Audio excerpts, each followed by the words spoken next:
지난 편에서는 개문을 하기 전에 어떤 것을 준비해 가면 좋을지, 어떤 것들을 살펴보고 기억해야 될지에 관한 것들을 알려드렸어요. 오늘은 짐을 수거하고 청소업체 불러서 청소를 하고 전등 교체, 셀프 시공, 도배까지 알려드릴 거예요. 그리고 그 과정에서 알게 된 꿀팁들을 알려드릴 거고, 마지막에는 짐 수거하고 청소한 영상이 있으니 끝까지 꼭 시청해주세요. 첫 번째, 짐 수거 업체입니다.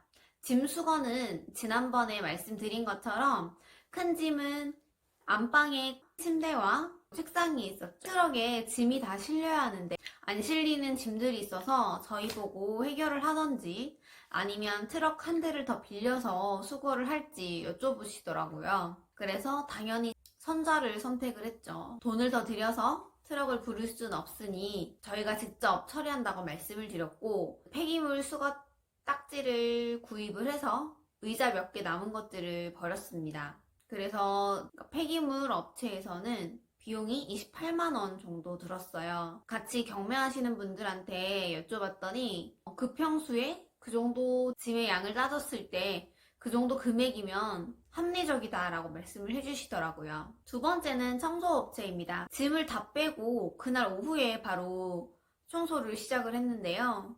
처음에 업체를 컨택을 할 때 분명히 AS를 해준다고 했었거든요. 그런데 저희가 그 업체가 끝나고 대략 1시간 후에 도착을 해서 살펴보는데 못마땅한 곳들이 있어서 전화를 해서 AS를 원한다 라고 했더니 AS를 하려면 왕복 경비랑 또 비용이 든다는 거예요. 그러면 그게 AS의 의미가 있나요? 그래서 이런 것들을 하면서 느낀 것은 항상 감리를 해야 된다. 특히 인테리어를 해보신 분들은 아실 거예요. 인테리어 할 때도 두 가지 법칙이 있잖아요. 첫 번째는 완납하지 말 것.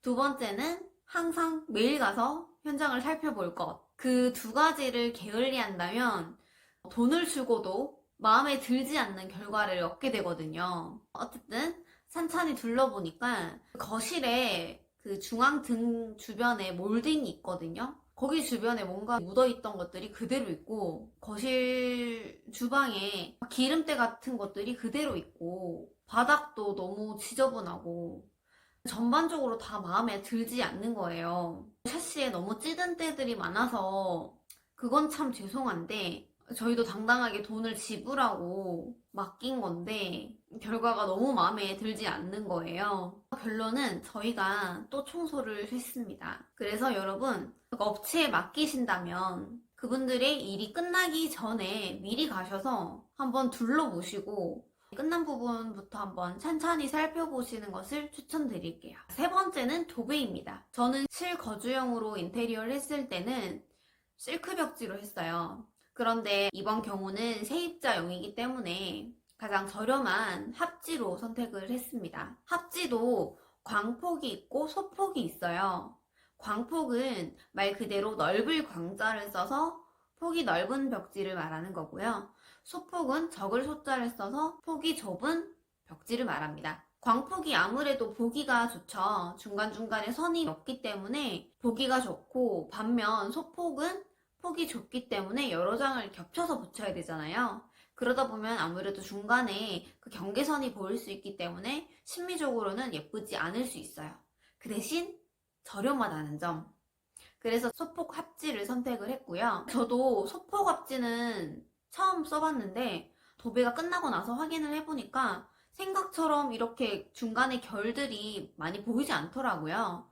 그래서 소폭 합지도 괜찮구나 라는 생각을 했습니다. 마지막에 영상 보여드리면서 사진 보여드릴게요. 도배를 알아볼 때 손품을 굉장히 많이 팔았어요.